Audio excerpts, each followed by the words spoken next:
Мы сейчас находимся на одном из самых главных КПП между Кыргызстаном и Узбекистаном. Сейчас он временно закрыт. По ту сторону, по словам пограничников, граница охраняется в усиленном режиме. Официально это связано с празднованием Дня независимости в соседней республике, хотя закрывает контрольно-пропускной пункт по этой причине в конце каждого лета. В этом году дальнобойщики, которые везут груз в Узбекистан, боятся, что в обещанное время въезд туда могут не открыть. В ожидании каких-то вестей здесь стоят десятки большегрузных авто. Говорили, что откроют 5 сентября.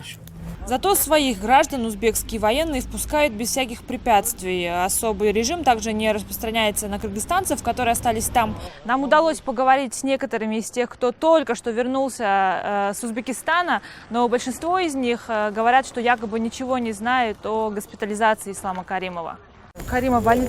Вы слышали что-нибудь о том, что Каримов сейчас находится в больнице? Нет, не слышали. А там по телевизору ничего не говорили? Нет, ничего не говорили. Маршрутные такси, на которых люди из Узбекистана добираются до ближайших сел, курсируют так же, как обычно. Каждые полчаса отсюда отъезжает мини-бус. Специально на праздники эти женщины из узбекского Андижана приехали навестить своих родственников. Мы вышли замуж в Узбекистане, сейчас едем к родным.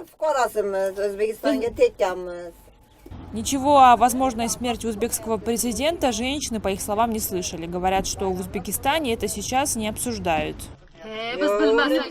Каримов, говорят, умер. Не знаете, это правда? Нет, мы не слышали, мы не знаем, у нас все тихо.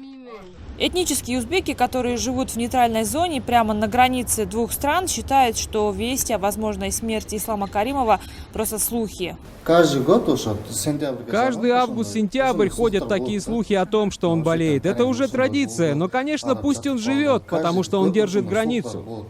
Впрочем, большинство жителей приграничья, по словам одного из местных таксистов, боятся говорить о политике. Боятся. Все, кто туда переходит, боятся говорить. Мы будем следить за ситуацией на кыргызско-узбекской границе, а пока на этом у меня все.